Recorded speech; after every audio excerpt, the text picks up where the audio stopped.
Spending lots of time searching outside of yourself to find happiness, joy, health, and wealth? With each new acquired good or goal reached, are you once again jumping on the gerbil wheel, searching for that next thing to make you happy? The answers we are searching for are actually inside of us, and the connection we are looking for is one with self. Explore these and other self-reflective questions here on Finding the Spark Within. Hosted by Christin Collins, discover how you can connect with your purpose and achieve true happiness, meaning, and well-being. Don't miss tuning in and find the spark within.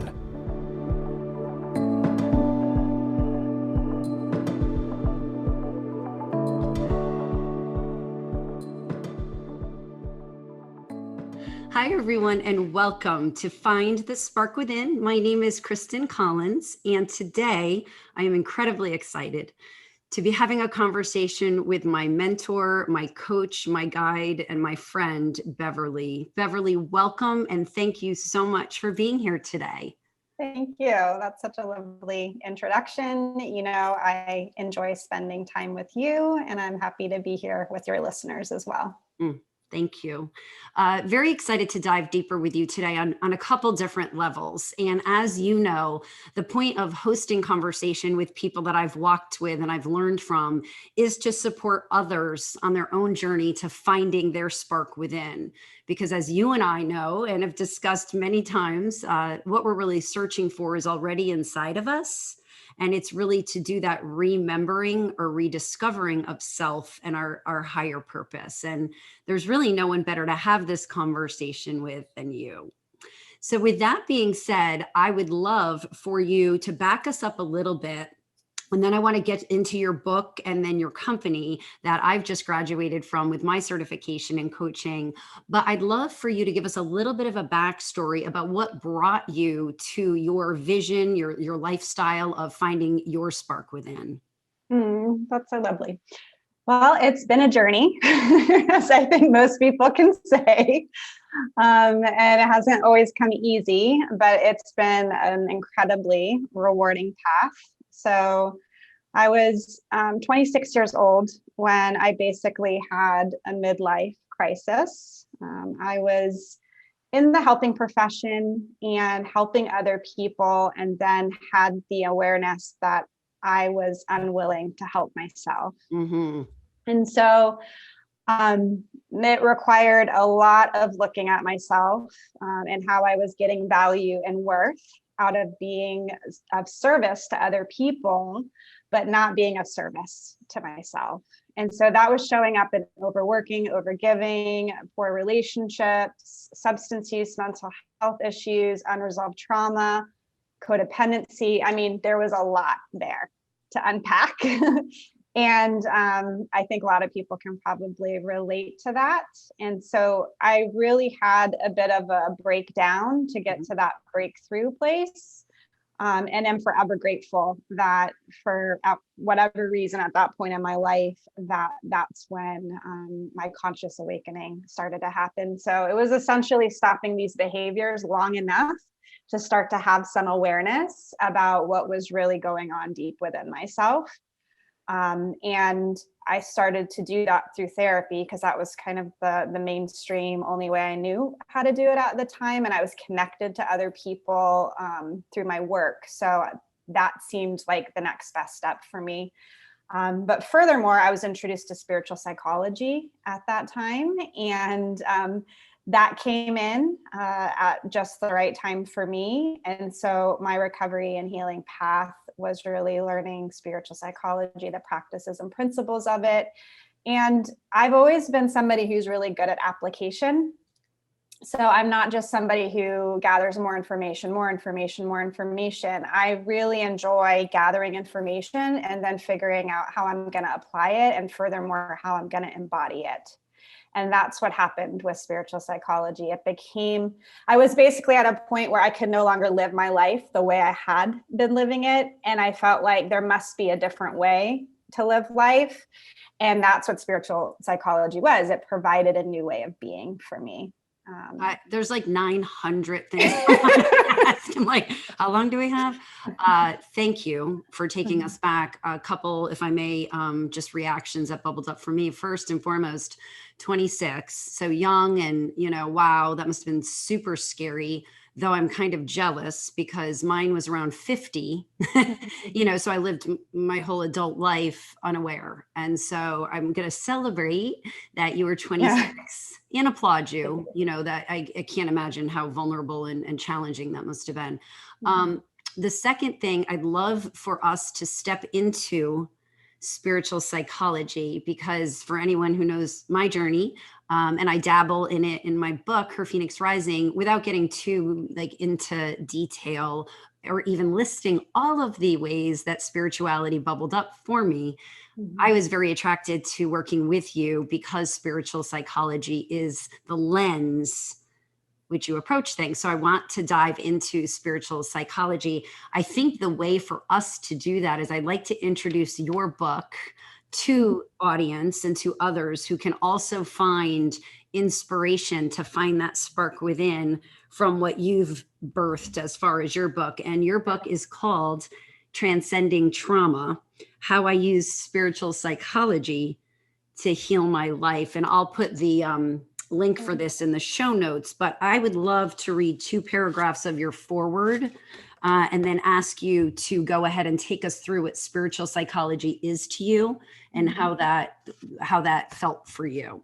So in your foreword from Dr. Dawn Nickel, it says, "We are all recovering from something.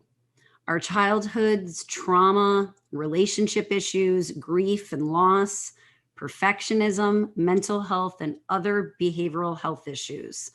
The list is infinite, and most of us can identify 1 or 2 or 10 that resonate for us. More than anything, many of us are recovering from living with the voices in our head that invite feelings of low self-esteem, self-doubt, self-hatred. The voices whisper to us throughout our lives that we aren't enough or worthy of being here. At some points in my life, these voices screamed. Today, I am recovered enough to tell them to shut the hell up most of the days." So I want to stop there actually and have you, and that was a beautiful foreword by your friend and colleague. How did your experience then through spiritual psychology help you transcend? Well, one of the things about spiritual psychology is it's a very loving language. Interestingly enough, this just came up in one of the cohorts I was doing this morning about how people were hearing my languaging when I coach, and that they were really invited in and felt good about the languaging. And then I said, well, really, to me, the languaging is spiritual psychology, and it's a language of loving. And it's a language of healing. So one of the paradigms is that healing happens in the loving. And that was the new paradigm for me. I had spent much of my young adult and early teen years being very critical of myself. And there was a lot of self-loathing, self-hatred. And then that would just be perpetuated by poor choices. And then I would feel bad again and beat myself up mentally. And so I didn't have this language of loving. I only had this language of harshness and criticalness and self-deprecation. And I couldn't rectify that. It's just like, that's what was going on in my consciousness all the time. And I didn't know how to free myself of that. And so one of the things that spiritual psychology gave me is it gave me this loving language, but it was also compassionate and it was also non-judgmental. And those were all of the things that I was doing to myself. I was being very judgmental. I had no compassion for myself. And interestingly enough, I had a lot of compassion and empathy for other people. And so I was willing to be empathetic and compassionate to others, but I was not willing to operate under the same standards within my own consciousness. And so going through the spiritual psychology skills and just starting to see, how hard I was being with myself, I very quickly knew that I needed to resolve what was in my consciousness. And if I didn't do that, I already knew I would probably go back to drinking. I would probably go back to poor relationships. I would go back to these ways that I was coping with life, instead of actually heal and thrive, which is where I wanted to be. Amen, sister. That is so beautiful. And it's interesting as I interchange with community, I find connecting with a ton of people, both men and women, but a lot of women particularly, who are phenomenal at excelling and being exceptional to others. Mm-hmm. And I think the awareness of I'm not being good to self, I buy myself, a massage, or I buy myself those fancy shoes, or, I go on these great vacations. I think it's that detachment from actually understanding I'm not loving self first. And so my question to you and follow up to that is, when you were younger and you were experiencing self-loathing, were you aware of that? Or was that an awareness that came in your 20s and then you reflected on that? That's a good question. I think I probably wasn't aware of it so much in the early teens, but there was a lot of traumatic things that happened in my life around 16. And so I was pretty aware already of like how much I disliked myself. I don't think I could tie it all together of the fact that I was, trying to get worth and value out of giving to other people versus giving to myself. So that came kind of in the mid-20s when really things came to a head. And so it almost, for me, there was a lot of consequences. I had like a DUI, I had a hospital stay. I had like these very significant things that happened. My dad ended up dying when I was 24 of cirrhosis of the liver because of his alcoholism. So there was just a lot of wake up calls happening for me that were like the behaviors were so out of alignment with the potential that I knew I had inside of myself. And so that's where a lot of the self-deprecation came from as well, is just like living a life that felt so incongruent with what was, I think, possible for me. So the spiritual psychology really supported me in resolving some of the things that were in my consciousness so that I could really connect with the potential that I knew I had. And now I've spent the last 15 years really actualizing that potential. Oh, yes, you have. Yes, you have. And we're going to dive into that in a minute. So I appreciate that share. I appreciate all of your shares. I did not know I self-loathed. I didn't know I had shame or guilt or whatever. And so why I wanted to revisit that for a minute, what I heard you say is that it was, around 16, there was obvious, and in your mid-20s, there was obvious, but still that's a span of almost a decade. So what I want folks to hear and digest and see if that stirs something within self is, I had no idea I was self-loathing. Right. I had no idea that I was finding the only way I could love myself was earn my love through service. I couldn't just love myself for breathing or being or screwing up, which we all do. So that's a really important awareness that I want to bring to community is like, this isn't a light switch, number one. And number two, I had no idea I was off. And it showed up for me. For you, it showed up through stuff in your 20s again, like you listed. For me, it showed up in my health. And then I started putting the pieces of the puzzle together. So, right. So just that's a really good point. And if I could jump in, please. It did show up via my body through mental health issues, anxiety in particular, and then through the behaviors. So there was a lot of behaviors, a lot of consequences, and that's how it started to show up. And so there was a lot of breakdown that was happening for me to actually do something differently, So part of the challenge was I was a helping professional. So there was for me some sort of stigma on like, I'm supposed to be helping other people. Like I can't ask for help. And so those types of things really kept me from reaching out to people. Another thing was I was very high functioning. which maybe a lot of people that are listening can relate to. I always did well at everything. I always was promoted. I always was pushed forward because of my ability to take responsibility and overgive and overdo, right? So people love that about me. But like, so outwardly, I always appeared as doing well to people. That's what's very interesting about this. And inwardly, I was not doing well. I mean, obviously when I started to have these different consequences, then things became more apparent to people that I wasn't doing well, but it was always kind of pushed off as, well, she's always, she's so smart. She's so good at this. She's so good at that. Right. And meanwhile, I was like crumbling inside. So I think that's important for people to hear, because even if you're high functioning and you're that doer and you get things done and you have all the accomplishments, like we still have to nurture ourselves and look within and see what's really going on there so that it feels good and we're taking good care of ourselves. Thank you. Thank you. And I'm going to again weigh in because what bubbled up here was because my traumas were young and acute for a really long time. But I too is high functioning and, everything looked great on the outside.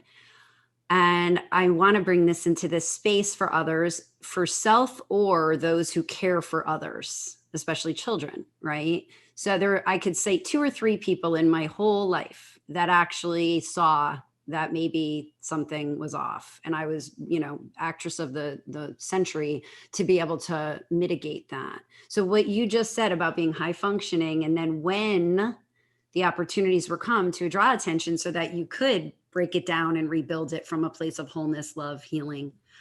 People were giving you the benefit of the doubt. And we all want to give, especially the great kids or the great partners or the great friends, the benefit of the doubt. But my whole thing was trying to express it was showing. I wasn't owning it. I was blaming others for it, blah, blah, blah. So I appreciate your revisit of that so that we can all be like, I'm not asking or diving into this because I don't believe in you. It's actually just the opposite. And maybe we can have open conversations that bring a healing space. Right, totally. So that we're not just, acknowledging people when they're accomplishing things. And we're also acknowledging them when they're talking about what's really going on for them and they're willing to communicate that and we can work through it together. Those things need to be acknowledged too. I love it, which is gonna now, I want to get into coaching, but I just want one more, because that was a beautiful, good, let's talk about my coaching experience and some of the lessons you've taught me. But before we go there, may I ask, can you give us a brief, and I know it's in your book and I was highlighting the heck out of it. My husband's like, what are you doing? I'm like, that's genius. I have to get my master's in spiritual psychology. Can you just highlight for us some of those takeaways that you do share in your book? Because they're very powerful. Yeah, absolutely. So the reason that I wrote the book, and I've been wanting to write the book for a really long time. In fact, my inner child has wanted to write that book for a really long time. My inner child has always enjoyed writing. And so that's really who the book is dedicated to, because writing the book just for the purpose of seeing that kind of an accomplishment through was really for her. And so the reason I wrote the book is because, again, I really like application, and I wanted people to see how I applied spiritual psychology to my recovery process so that people could see and feel and experience one person's way that they kind of navigated trauma, substances, and mental health for themselves. And spiritual psychology isn't, a mainstream way that people resolve things for themselves. So I wanted to showcase that for people. And so I really like to break things down for folks. And so when people would kind of ask me, how did you have this transformation through spiritual psychology? I started to think about how could I communicate that to people in a way that they could digest it and maybe apply it for themselves.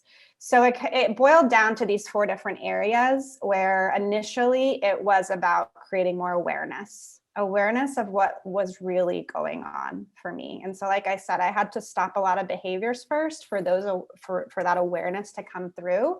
But that was really where it started. And I always say, when you do this, there might be a lot of awareness that comes forward that you don't like to see, right? But that's part of the process too, is that, first the awareness might be things that you really don't like to see, but it's important to acknowledge those things so that you can get to a place where you're being and doing in a way that's in alignment with who you truly want to be. So it started with the awareness. And then, like I said, I had this quick thought in my head that if I don't resolve how I'm relating to myself within my own mind, I'm never going to sustain all of these great changes that I had made. And so I knew, like, the way I was talking to myself in my head needed to be worked on and healed. I knew, like, holding on to things from my past needed to be made peace with in order so that I could move forward. So there was a lot of narrative, a lot of story, a lot of beliefs, like everybody has, that was still up there for me. And I felt like it was getting in the way of me actually moving forward in my life. So that became a part of the process, is new paradigms, new perspective. And spiritual psychology gave me a very loving perspective to be able to take on myself. And being able to take that loving perspective on myself really started to open things up for me. So next was kind of like, it gave me a new loving perspective on myself, but I didn't know how to be compassionate to myself. I didn't know how to forgive myself. I didn't know how to be more loving and kind to myself. I know that might sound silly, but I didn't know how to do it. And part of the process was that I didn't want to do it for a long time. And I had to really rectify that so that I could actually allow myself to be loved, allow others to love me, allow the universe to love me. And so it took skills. It took learning a new way of being. And some of those skills I just mentioned about compassion, acceptance, self-forgiveness, but how to allow my heart to open and allow myself to let love in, to let support in. So that was part of the process. And that might look different for everybody, like what those skills might be that you need to learn for yourself. But I think that's a great thing to step into. And then the last part is the practice piece, which I've always been really good at. And that's the practice embodying, like, not just this is great information, but how can I apply this information today in this moment so that I have an experience and I can learn and keep growing from it. I think that people have a really hard time with applying things. I think we live in a society where it's like more information, and we're constantly being provided more information. And so in the work that I do with people, and even in the coach certification, like, application of it is important to me, so that I'm not just another source of more information for people, but I'm actually helping people find a better way to live because they're applying it, we're talking about it, we're working through it, what they're noticing about themselves. And then I find people can access those deeper places within themselves. So that's how the process broke down. Thank you so much for walking us through that. And as mentioned, you can read more on that through her book, but I have to say this has come up twice now, and I want to pause, especially as I went through your coaching certification. I was shifting from the answer has to be in the next book or the next course or that next conversation. It was always, I didn't have enough information and I wasn't there yet. And it was a very big aha in the past couple of years for me. Like, I'm not going to find that answer outside of myself. I have the tools, I have the resources. It's within. I just have to sit here long enough and quiet enough and stop with all this madness to be able to get back in touch with it. So even as we were graduating from the cohort I walked through with you, it was cute because my partner's very much like, okay, so next. And I'm like, go, yeah, rock it out. But I just want to point out, like, maybe we should digest everything we've just experienced and then apply it. Like, right. Totally. I think it's important to bring in this space that, yeah, it's great to learn and it's great to grow and it's great to get trained, just like you did with your master's in spiritual psychology, but you had the tools. So we can't just keep going. You have to find that spark within by actually embodying it and trying it and failing, which will bring me now into working with you to get trained as a holistic coach. Bev, you hold such beautiful space. You do break down the process brilliantly. And I know that was many years in the making, to have your capacity to be able to help all sorts of folks get certified in holistic coaching. So before we dive into what actually occurs, because it was transformative for me, take us through the past couple of years of you casting your vision for this.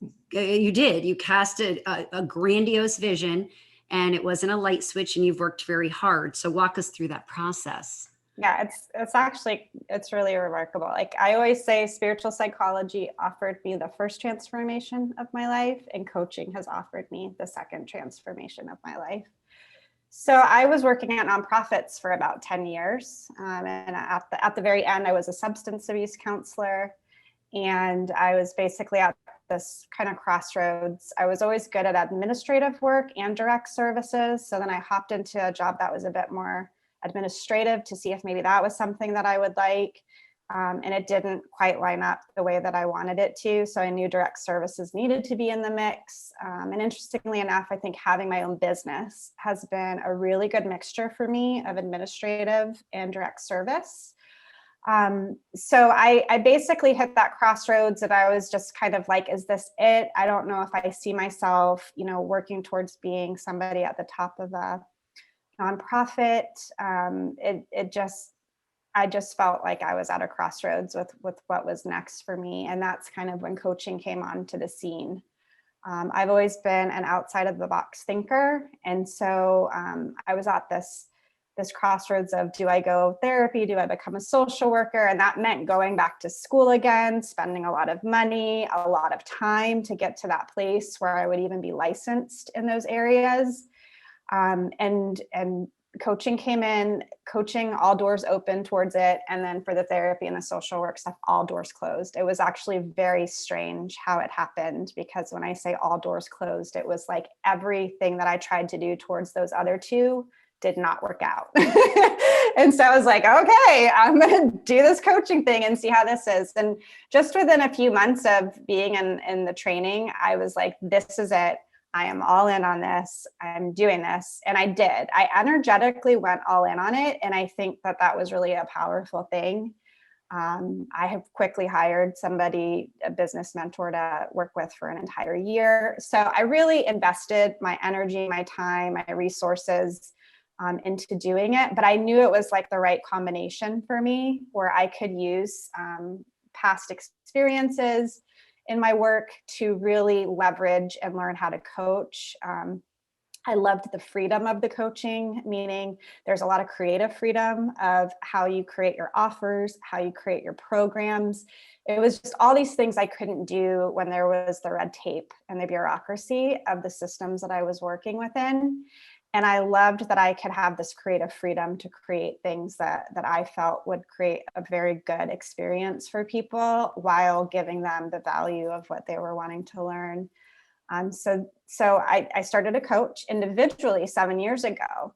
And within the first few years, that was for recovery coaching. So I kind of went with what I knew at that point, and started to do some recovery coaching. And it was really alternative recovery coaching, because I didn't get sober through any of the mainstream ways. And so I wanted to be available to people that maybe wanted to use spiritual psychology or something else for their recovery process. And quickly people started to come to me for business support. And so I ended up creating like a mentorship program where I helped people start their businesses. And I did that for a few years, but never felt quite in alignment because I didn't consider myself a business coach.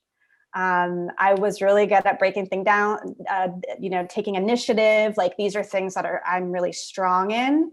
And so people wanted to learn how to do some of that.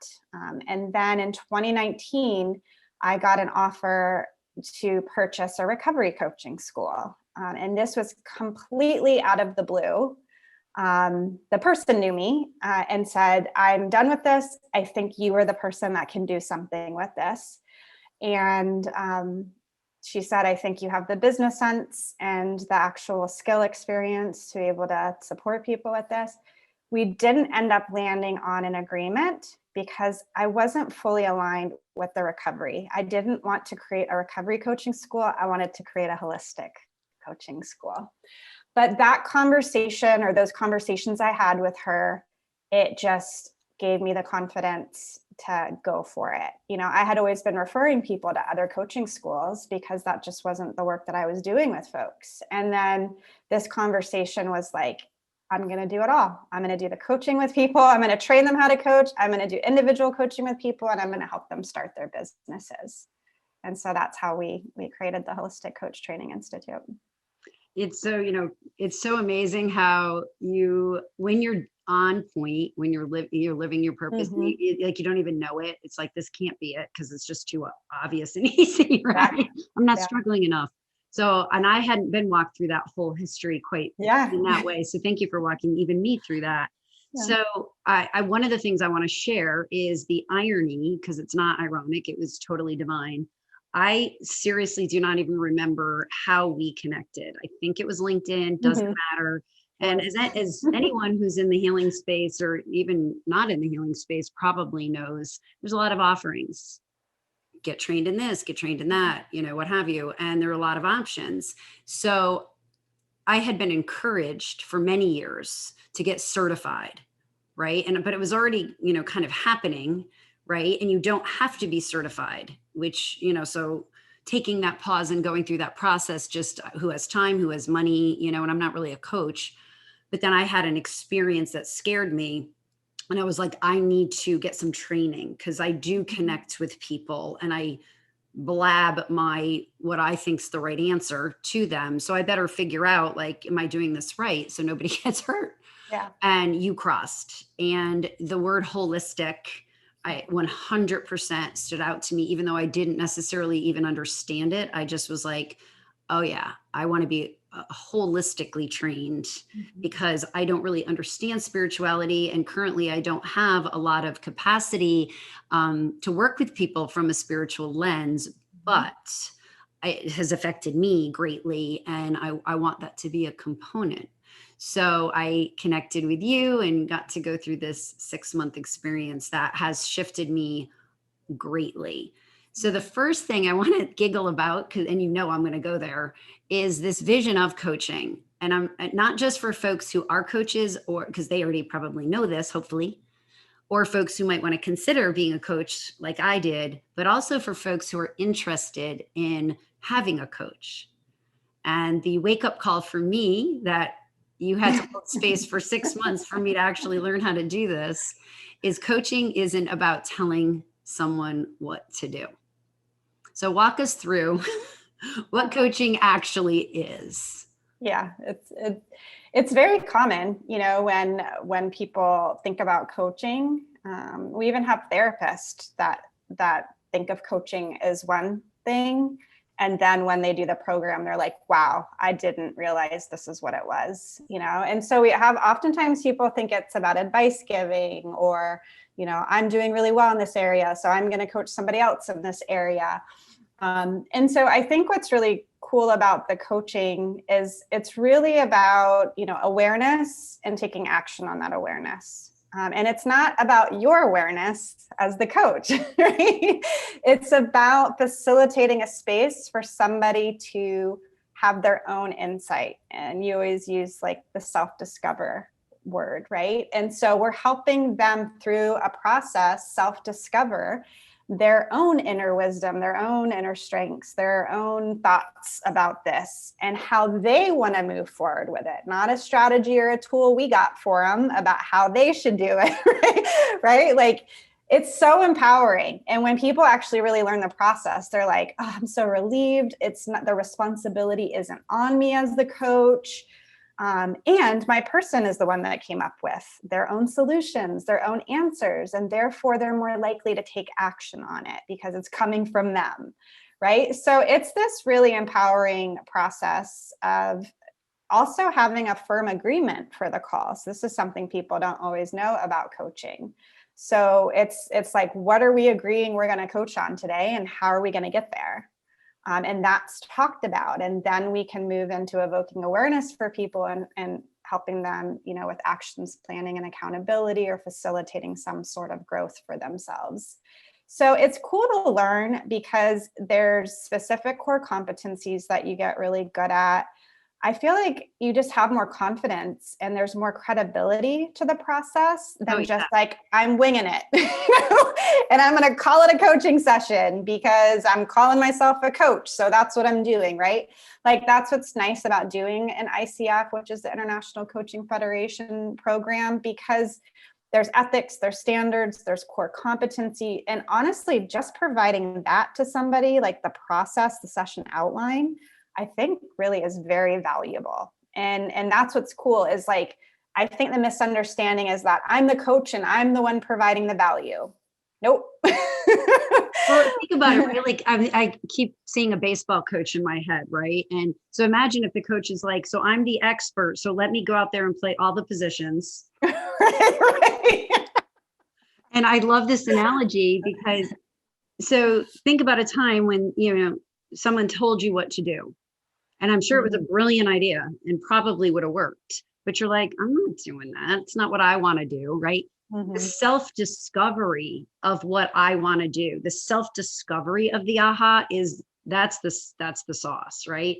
Yeah. And I was so blessed for 5 years to work under a gentleman at my former hospital who was a psych major as an undergrad, who was a genius at holding space to help me self-discover. So I would just go on these tirades, right? And just, birth all of this stuff. And he's laughing at me because I'm discovering right in front of him, right? Whereas if he was like, Christin, so hi, I'm your boss, and here are the 5 things you have to go execute because that's the rule, or that's what I said, or whatever. So I had these 5 years of space holding that I had no idea was occurring because he was so brilliant that I didn't even know it was my own idea. Right. Nice.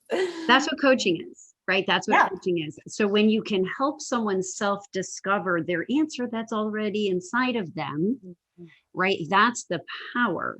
And the shift for me in working with you of going from, I'll call it immaturity or impatience, or I don't really know what to call it, but I was like, all right, let me hear what's going on. Oh, all right. Well, here's 4 things you should go do. Now scurry along and go execute and, have a nice day. Complete 180.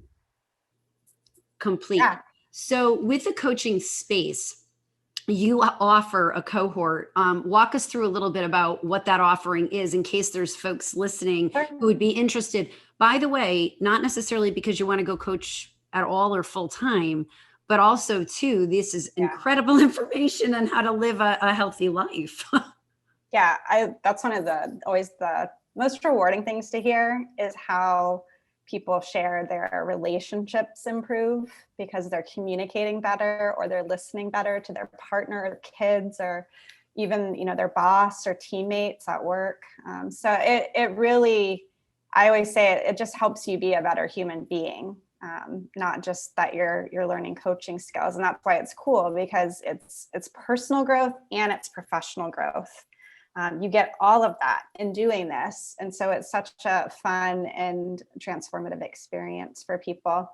But the way we do it is we have an approved program. So we've been accredited through the ICF, which a lot of people are looking for. And we do 7 different cohorts each year. So there's different, times that you can do it. We've got weekend classes. We really try to be accommodating to people who maybe don't want to do it during the week, or sometimes people want to do it during the week. And the intention is really that you learn the core competencies, and we provide, the session outline, discovery call script. There's a lot of, again, applicable things that you would not normally get in a regular coaching program because they're just going to be hyper focused on the skills. I've really tried to make this program applicable to you being holistic and you looking at the 4 levels of mental, emotional, spiritual, and physical for yourself. Then how you can hold space for others around those levels, and then how you can actually use the information to start a side gig or start coaching. You don't have to want to jump into this full time or something to get massive value from doing it.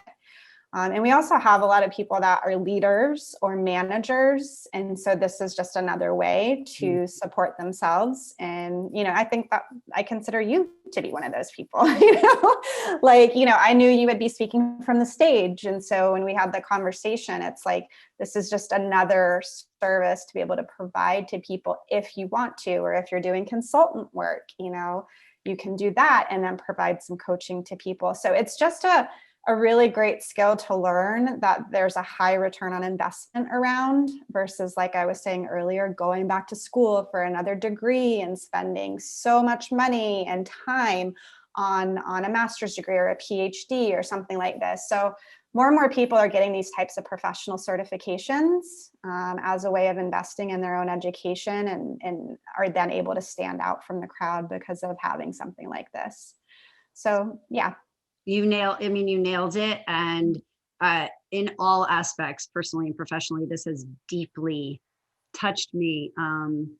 Consulting, right? Mm-hmm. It's not for me to go in and be like, it's for me to help the organization self-discover, what it is they are trying to accomplish. And the work I've been able to do in the past 6 months every day I wake up, I just am giddy. I'm like this, I'm just seeing pops everywhere all day because the lens now is the why, this deep-seated why and the interconnectivity. So, and then on the flip side, the personal, especially during such a difficult time, with COVID and all the changes, and where my brain normally drills right down to resolve, like, okay, how are we going to fix this? What are we going to try? Like action immediately with no research, no thinking, intuitive, let's go. And then married to someone who could not be more different. So as he's processing and I'm listening, and the old me would have been like, what are we doing? Right. And now I just listen and, nod my head or once in a while ask a question. And I said to him recently, just to be clear, I am not trying to solve this with you or for you. I normally have for 20 years. I'm just trying to listen to you so you can hear your own self and come up with your own resolve when you're ready, if you're ready. But, so it's been this freedom at home, this incredible opportunity professionally as well. So I would love, and I'll include your upcoming cohorts in the link below, but two, if listeners are interested in going through this program, I'm only a party of one, and coaching one-on-one will not be, I will have a few clients, but that will not be my main offering. So I would love to partner with others who are interested in being a certified holistic coach, and then being able to create a community of like-minded folks that some may be a better fit for, some, may have availability, others don't. So if you're interested, I will include the link, or you can reach out to me and I can also give you a testimonial of my experience. Bev, with that being said, if folks did want to connect with you directly to learn more, I know you have incredible offerings. You have a podcast, which I was blessed to be a guest on. You've got your book. You've got other workshops. I know that I just am signing up for one on spirituality. That's a self-guided experience. I want to dive deeper in that with you. Where can folks get further information to learn and grow from you? Yeah, I really appreciate you sharing those resources. Yeah, the Holistic Coach Training Institute, that's the website. That's going to be the best place to go if you want some information. So we do have many different programs that are available. Even if this specific coaching offering is not for you, there's other things there.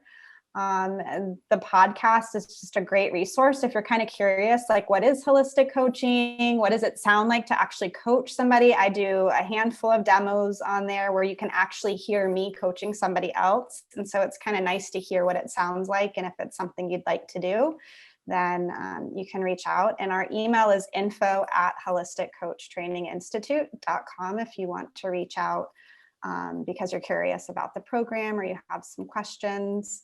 So yeah, check out the website. I also have a free Facebook group, Holistic Coach Network, and that's where we do the no-cost monthly training. So there's lots of ways to get connected.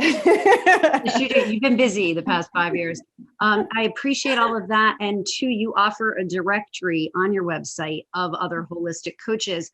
because I think a lot of folks that I connect with, some are definitely going to be interested in the coaching opportunity, just to do that professionally, but also for the learning. But I think possibly more might be interested in having a holistic coach that can hold space and help them self-discover. And so I will be able to work, to help guide that or support that individually, but also you have that directory on your website as well. So Bev, with that being said, I cannot thank you enough for the transformation, the growth, the awareness that I've been blessed with internally from my short yet super upcoming long walk with you.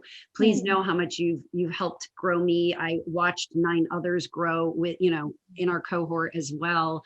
You are touching lives, changing lives through your own authenticity and vulnerability and divine offerings. So thank you for that. Thank you for taking time to connect today. Please keep shining bright, because you are helping us all find that spark within. Thank you. Thanks for having me. Until next time. Thanks, Bev. Bye. You have just listened to another episode of Finding the Spark Within with Christin Collins. If you found our content valuable, visit us at christincollins.com/podcast, where you can find more episodes and amazing content. Connect with your purpose and discover ultimate joy. Join us again next time here on Finding the Spark Within.